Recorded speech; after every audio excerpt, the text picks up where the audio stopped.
Olá, meu amigo, olá, minha amiga, tudo bem? Estamos aqui para mais um estudo do Apocalipse. Estamos realizando essa série do livro do Apocalipse. Então, se você não assinou o canal, assine. Tem muita coisa boa lá, ok? O tema de hoje é os 144.000 e o selo de Deus. O estudo passado, nós falamos ali no capítulo 6 sobre os 7 selos, ok? O interessante é que o último verso do capítulo 6, olha só o que diz. Porque chegou o grande dia da ira deles, e quem é que pode suster-se? O capítulo 6, o último versículo, ele termina com uma pergunta. Quem é que pode suster-se? Quer dizer, na volta de Cristo, quem pode ficar em pé? Quem vai estar preparado? Então, o capítulo 7 é uma resposta a essa pergunta feita no verso 16 do capítulo 6, ok? Então, vamos ver a resposta no capítulo 7 em relação dessa pergunta aqui. Quem vai estar em pé? Quem vai estar preparado quando Jesus voltar? Ok? Então, os 144.000 e o selo de Deus. Veja até o final e você vai descobrir quem são os 144.000 do Apocalipse. Acompanhe comigo, capítulo 7, verso 1 ao 4. Depois disto, vi 4 anjos em pé nos 4 cantos da terra, conservando seguros os 4 ventos da terra, para que nenhum vento soprasse sobre a terra, nem sobre o mar, nem sobre árvore alguma. 2. Vi outro anjo que subia do nascente do sol, quer dizer, do oriente, né? Tendo o selo do Deus vivo, guarda essa expressão aí, e clamou em grande voz aos 4 anjos, aquele aos quais fora dado fazer dano à terra e ao mar, dizendo: não danifiqueis nem a terra, nem o mar, nem as árvores, até selarmos na fronte os servos do nosso Deus. Verso 4.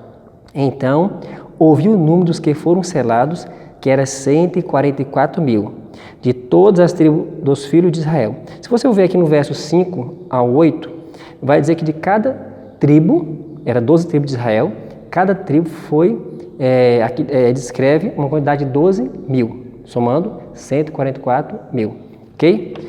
Vamos lá então, vamos entender, prepare o seu coração aí, por que aqui é mencionado anjos. João viu 4 anjos. Anjos em profecia quer dizer mensagem ou mensageiro, ok? É mensagem ou mensageiro. Aqui também é falado sobre 4 cantos da terra. A terra por acaso é quadrada? Lógico que não, a terra é redonda. Então, quando aqui usa a expressão os 4 cantos da terra, se refere aos 4 pontos cardeais: norte, sul, leste e oeste. Ok? Isso indica também que o mundo todo está sob ameaça. É algo importante. Então, o mundo inteiro está sob ameaça e você vai entender o porquê. Ventos. Aqui é mencionado também para que os anjos segurem os ventos. Ventos em profecia, se você quiser conferir depois em Jeremias capítulo 4, verso de 11 ao 13, e capítulo 51, verso 1 e 2, lá fala que ventos em profecia significa o mal, significa destruição, guerras, ok? Então, traduzindo, esses anjos estão segurando esses ventos, ok? É por isso que não há ainda um conflito geral no nosso planeta, porque Deus está retendo ainda até o momento oportuno, ok? Vamos continuar aqui. O verso 2, aqui fala que um outro anjo, ele clamou em grande voz.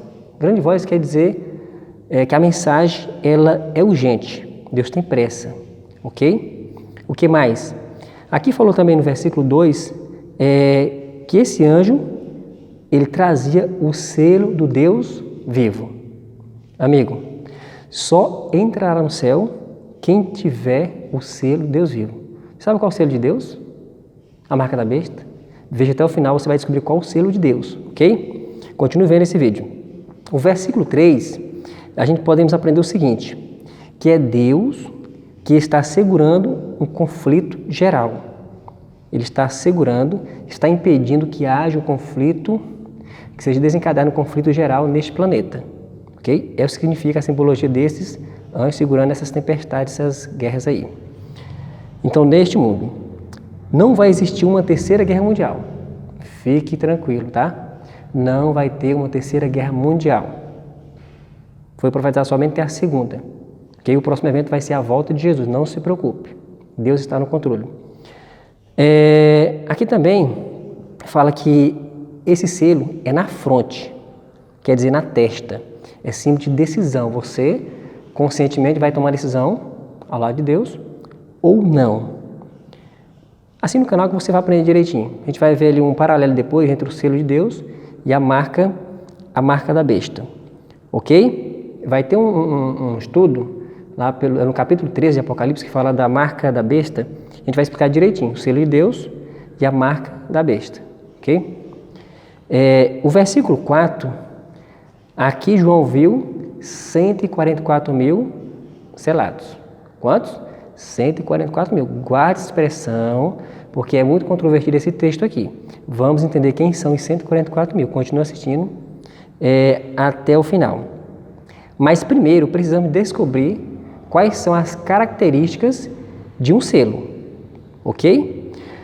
Na antiguidade, os reis, quando ia selar um documento, eles usavam algum objeto, talvez o seu selo, algumas vezes o seu anel, e nesse anel dele, que era usado para selar o documento, as cartas, continha o nome do rei, o cargo dele e o território que ele governava.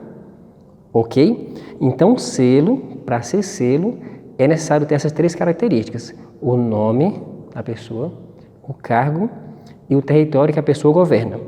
Por exemplo, Brasil. O Brasil, o nome do presidente é Jair Bolsonaro. O cargo dele, presidente. O território que ele governa é Brasil. Ok? Então, você vai encontrar na lei de Deus, você pode comparar depois, em Isaías capítulo 8, verso 16, que o selo está na lei. Você pode acompanhar depois todos os mandamentos, lá no capítulo 20, versículo 3 ao 17. Especialmente o verso 8 a 11, que se refere ao 4º mandamento, que fala da observância do sábado. Você vai ver que esse é o único mandamento que tem essas 3 características.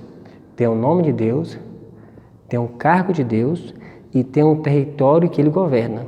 Lá fala o Senhor Deus, chama ele de Criador, e fala que ele governa os céus, a terra, o mar e tudo que neles há. Portanto, de acordo com a Bíblia, o selo de Deus é a lei de Deus, especialmente o sábado bíblico. Então, se eu quero ser selado por Deus, eu preciso guardar a sua lei, inclusive esse dia. Ok? Tem um tema lá no canal que fala só sobre o sábado. Você pode olhar lá e você vai ver detalhes sobre o assunto.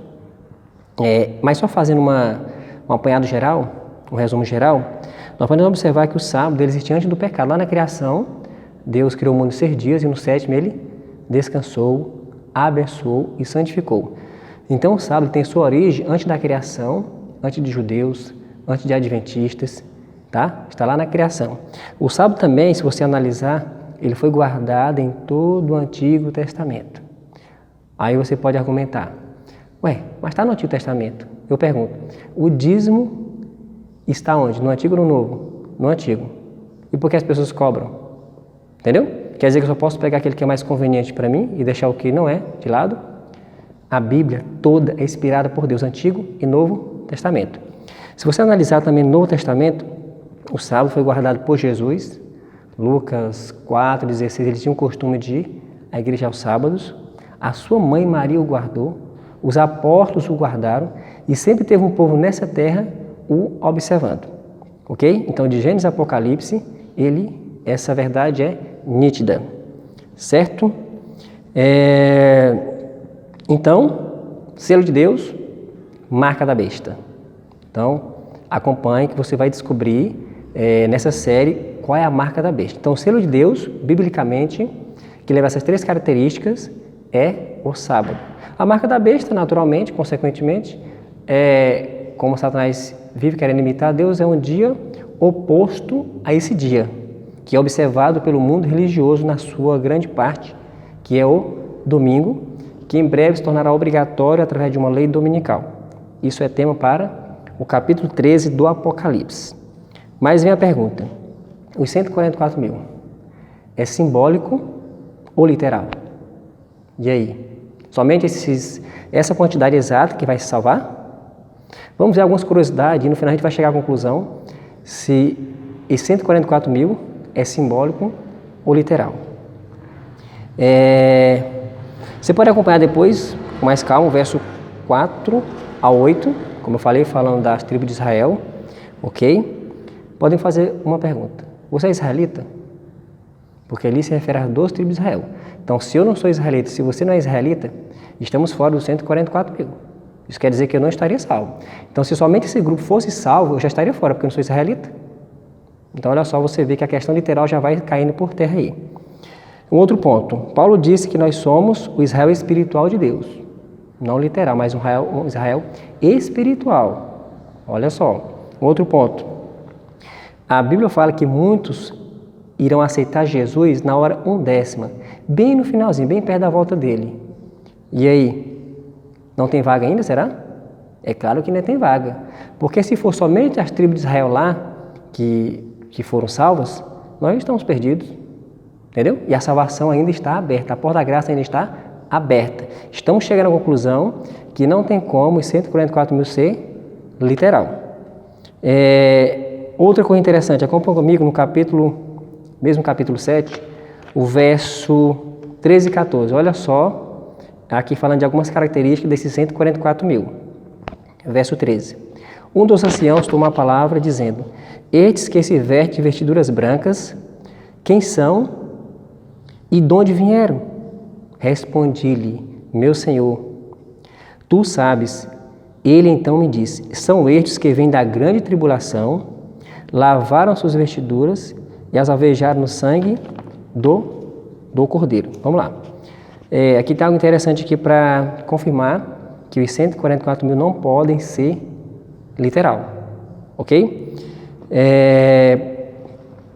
Então nós vemos, eles vêm de uma grande tribulação. Alguns argumentam que essa grande tribulação vai acontecer após a volta de Cristo, mas isso não é verdade. Essa grande tribulação, essa grande prova, essa grande angústia, como nunca houve aqui nessa terra, acontece um pouco antes da volta de Jesus. E esse grupo irá passar por essa grande provação. Ok? Segundo, esse grupo aqui dos 144 mil, eles terão as suas vestes lavadas e alvejadas no sangue do Cordeiro. Ok? Então, as minhas vestes, a minha vida, precisa ser lavada no sangue do Cordeiro. Portanto, olha só, esse capítulo aqui, o capítulo 14, vai dar uma informação muito importante. Capítulo 14 de Apocalipse, acompanhe comigo, o versículo 1. Olha só o que é dito aqui sobre os 144 mil. Verso 1. Olhei, e eis o Cordeiro em pé sobre o monte Sião, e com ele 144 mil. Tendo na fronte escrito o seu nome e o nome do seu Pai. Vamos entender. O Cordeiro sabemos que é Jesus. Essa analogia, o Monte Sião, designa o céu. Então aqui você vê Jesus no Monte Sião, quer dizer, já no céu, e com ele quem? Com Jesus, os 144 mil. Olha só. Então aqui você vê João vendo os 144 mil já no céu com Jesus. Então seriam só esses salvos? É lógico que não. Então concluímos que os 144 mil, eles são simbólicos e não literal. Ou seja, não é somente esse número de pessoas que vão ser salvas, porque eu não sou israelita, eu não faço parte da tribo de Israel, nem você. Entendeu? Então nós somos o Israel espiritual de Deus. Então não é só essa quantidade de salvos, se não é literal, isso é simbólico, ok? E mais, os 144 mil, eles são os salvos que estarão vivos na volta de Jesus, ok? Além de muitos outros que já estão dormindo por a terra, estão salvos, além de muitos outros que já foram salvos, os 144 mil serão os que estiverem vivos, salvos, preparados por ocasião da volta de Jesus. Então eu e você temos a oportunidade, talvez o privilégio, né, podemos dizer assim, de fazer parte desse grupo, que vai passar por uma grande prova, mas vai estar preparado para a volta de Jesus. A pergunta é, você quer receber o selo de Deus? Você quer fazer parte desse grupo, dos 144 mil, daqueles que vão estar preparados em pé, firmes, prontos, quando Jesus voltar? Então seja fiel aos mandamentos de Deus, inclusive o selo de Deus. Pois Ezequiel 20:20 fala que o sábado é um sinal entre o Deus e o seu povo. Então, quer ser marcado por Deus? Quer receber o selo de Deus? Aceite os seus mandamentos, inclusive o quarto. Então, se esse é o seu desejo, convido você a orar comigo. Eterno Deus, querido Pai, nós te agradecemos porque aprendemos sobre os 144.000, vimos também sobre o teu selo, que é a tua lei, especialmente o sábado. Que o Senhor nos ajude a estarmos preparados para quando o Senhor voltar naquele dia, fiéis aos teus mandamentos. Oramos assim em nome de Jesus. Amém.